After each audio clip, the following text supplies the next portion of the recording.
Hello guys, welcome back to my channel. I'm Shivani Pandey with another video. So let's get started. Today I'm going to talk about notes at 5. Notification कब का आ चुका है, registration भी start हो गए हैं. कई लोगों के मन में क्वेश्चन है कि एकदम से इतना पैटर्न चेंज हो गया, अब 2 एग्ज़ाम्स होंगे, क्वेश्चंस के नंबर अलग होंगे, क्वालिफाइंग हो गया, एक से रैंक डिसाइड होगी, ब्ला ब्ला ब्ला. सडन चेंज किसी को भी नहीं पसंद होता. सडन चेंज से बच्चे बहुत डर जाते हैं. But let me clear one thing. जैसे भी कोई चीज़ चेंज होती है ना, सडनली पैटर्न चेंज हो गया, एग्ज़ाम की डेट चेंज हो गई, या तो इससे कई बच्चों का जो पोटेंशियल होता है वो काफ़ी कम हो जाता है और कई बच्चों का पोटेंशियल बढ़ जाता है. इसका कई फ़ायदा ये भी है कि कई बच्चे पहले ही थोड़ा परेशान होकर ना वो जो परफॉर्मेंस करते वो उसकी जगह कम परफॉर्मेंस कर पाएंगे. तो आप उन लोगों में से मत बनिए. आप उन लोगों में से बनिए कि इस चीज़ का फ़ायदा उठाइए कि हाँ ठीक है, कुछ लोग परेशान हो रहे हैं, हम परेशान नहीं होंगे. अपने आप को ये बेनिफिट दीजिए. फर्स्ट ऑफ ऑल ये मैं बोलना चाहूँगी क्योंकि फेथ और माइंडसेट सबसे इम्पॉर्टेंट होता है. क्वेश्चन उठता है कि इतना कम टाइम बचा है, क्या हम क्लियर कर सकते हैं अभी? अगर आपने बिल्कुल नहीं पढ़ा, आप अभी से पढ़ने बैठ रहे हैं, so it would be so tough. I don't know कर सकते नहीं कर सकते. बट अगर आप पढ़ रहे थे, आपने नॉट्स एट 4 भी दिया है, आपका कुछ मार्क्स से रह गया है, और या फिर आप पढ़ रहे थे नॉट्स एट 5 के लिए, आपके अभी एग्ज़ाम हुए हैं, आप एलिजिबल नहीं थे नॉट्स एट 4 देने के लिए, पर आप नॉट्स एट 5 दे सकते हैं. इन डैट केस श्योर आप आराम से कर सकते हैं. ये टाइम मोर देन इनफ है. आप आराम से कर सकते हैं. ये टाइम है, सभी बच्चों के लिए इतना ही टाइम है. प्लस पेपर चेंज हुआ है, आपके लिए चेंज नहीं हुआ है. पेपर का पैटर्न सबके लिए पेपर का पैटर्न चेंज हुआ है. एंड आपको लग रहा होगा टफ, पर जितना अपने माइंड को ठीक रखेंगे ना उतना अच्छा रहेगा. पेपर में कुछ नया नहीं भेजेंगे. पेपर आप सोचिए, जब एक ही पेपर होता तब भी इसी तरह पेपर बनाते हैं, टफ बनाते हैं. पर अब 2 पेपर कर दिए तो आपका नॉलेज चेक हो रहा है, 2 बार चेक हो रहा है. हार्ड है, मतलब क्या पता, कभी कभी लक भी मैटर कर जाता है इन सब चीज़ों में. बट स्टिल जो पढ़ा है वो नॉलेज आपको तब भी एक पेपर में भी होती, अब आपको 2 पेपर में वही नॉलेज शो करनी है. कोई बड़ी बात नहीं है, कर सकते हैं आराम से. पर मेन बात मैं बताऊंगी, अगर आपको लग रहा है थोड़ा कम टाइम है आपके लिए, आपने प्रिपरेशन किया पर टाइम थोड़ा कम है अब, तो उस चीज़ में हम क्या करें? तो सबसे पहले तो मैं आपको कहूँगी सबसे ज़्यादा फोकस आप दीजिए फंडामेंटल ऑफ नर्सिंग के लिए. मस्ट फंडामेंटल ऑफ नर्सिंग आप पढ़ेंगे ना तो कई क्वेश्चन जो अदर सब्जेक्ट के होंगे तब भी आप कर लेंगे. फंडामेंटल ऑफ नर्सिंग का आप जितना अच्छे से पढ़ सकें, जितना रिवाइज कर सकें, फंडामेंटल ऑफ नर्सिंग को बिल्कुल क्लियर कर लीजिए. दूसरी चीज़ है मेडिकल सर्जिकल.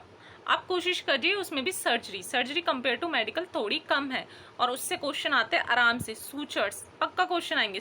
कुछ ऐसे टॉपिक्स हैं जिन्हें आप क्लियर कर लीजिए क्योंकि और आपके नंबर कंफर्म है. सूचर्स पक्का क्वेश्चन देने वाले हैं, और वुंड हीलिंग पक्का, बेड सोर पक्का. ये फंडामेंटल ऑफ नर्सिंग में भी आ जाते हैं, सर्जरी में भी आ जाते हैं. इन टॉपिक्स को ज़रूर क्लियर कर लीजिए. Made surge, fundamental of nursing, उसके बाद ऑप्स एंड गायनी. अभी आप बिल्कुल माइनर सब्जेक्ट पर बिल्कुल ध्यान मत दीजिए, इतना ज़्यादा ध्यान देने की ज़रूरत नहीं है. गिने चुने क्वेश्चंस आते हैं, कोई मतलब नहीं है. रही बात जी के मैथ की, हाँ मैं देख रही हूँ कई बच्चे सोचते हैं कि मैथ में प्रॉफिट लॉस पढ़ रहे हैं और सिंपल इंटरेस्ट पढ़े. नो, ऐसे क्वेश्चन नहीं आते. नॉट्स एट 4 में एक भी मैथ का क्वेश्चन नहीं आया था, एक भी मैथ का क्वेश्चन नहीं आया था. रीजनिंग आई थी, रीजनिंग बेसिक. अगर आपको बेसिक रीजनिंग आती है आप आराम से कर लेंगे. जीके, कोई जीके में आपको इतने बड़े लेने की जरूरत नहीं है. क्या हो गया, नॉर्मल जीके. ऐसी जीके जो करंट अफेयर नहीं, जीके कुछ करंट अफेयर G20 से क्वेश्चन जरूर देंगे. कुछ करंट अफेयर्स की चीज़ें जो मोस्ट इंपॉर्टेंट है, मतलब बहुत बेसिक आएगा, आप उसको छोड़ें अभी. उसके लिए इंग्लिश इतनी बेसिक कि आप आराम से कर लेंगे, कुछ टफ नहीं, बहुत ही ईजी आता है. आप बहुत कहीं उस लेवल का पढ़ने बैठ जाएं और अपना टाइम वेस्ट करते हैं. आप अभी नर्सिंग सब्जेक्ट्स पे ध्यान दीजिए. मोस्ट इंपॉर्टेंटली उसमें भी फंडामेंटल ऑफ नर्सिंग पे ध्यान दीजिए. आप ऑप्स गायनी पे ध्यान दीजिए, मेडिकल सर्जिकल पे ध्यान दीजिए. प्लस आप कम्युनिटी पे ध्यान दीजिए. कम्युनिटी भी ठीक ठाक आती है, पर जैसे कि माइक्रोबायोलॉजी, इस टाइम आपको माइक्रोबायोलॉजी पढ़ने की जरूरत नहीं है. अगर आपने पढ़ रखा है, आपका रिवीजन है, तो एक बार हल्का सा रिवीजन दे दीजिए, उसमें ज़्यादा दिमाग ख़राब करने की जरूरत नहीं है. बायोकेमिस्ट्री आपने पहले से पढ़ रखा है, रिवीजन कीजिए, अच्छी बात है। ज़्यादा टाइम इस टाइम देने की बिल्कुल ज़रूरत नहीं है आपको, आराम से कर लेंगे जो क्वेश्चंस आएंगे।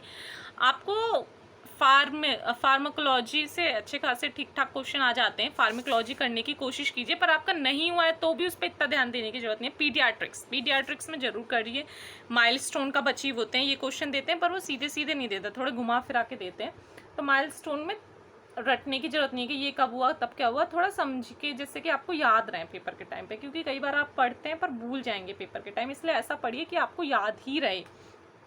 तो इन सब चीज़ों पे ध्यान दीजिए, टेंशन लेने की बिल्कुल ज़रूरत नहीं है, आराम से हो जाएगा और बहुत अच्छी रैंक से होगा। अपने पे फेथ रखिए, अगर आपने पढ़ रखा है आराम से होगा, अच्छे से होगा। पर हाँ, अभी जब आप इन्हीं 2 महीनों में पढ़ के करने की कोशिश करो, तो अगर आप बहुत टैलेंटेड हो तो ऑफ कोर्स कर लोगे। और आई थिंक इस टाइम रिवीजन पे ज़्यादा फोकस करने की ज़रूरत है, एमसीक्यू प्रैक्टिस की तो अभी इतना टाइम है नहीं। हाँ, पर हाँ, आप एग्ज़ाम दे सकते हैं अपनी देखने के लिए कि हाँ पेपर के दिन अचानक से होपलेस ना हो जाए। कई लोग कितने दिन से पेपर नहीं दिया अचानक से, पर पेपर में आपकी क्या रैंक आ रही है ये मैटर नहीं करता। कई बच्चे पेपर में लाते हैं रैंक टेस्ट सीरीज में, मॉक टेस्ट में 1 2 3, और पेपर में नहीं आ पाती उनकी। और कई लोग पेपर में थोड़ी पीछे लाते हैं पर वो ले आते हैं रैंक। कई बार आपकी रैंक 20 आएगी मॉक टेस्ट में, और कई बार आपकी 200 समथिंग रैंक आ रही है, कई बार 300 समथिंग आ रही है, कई बार 1000 आ रही है।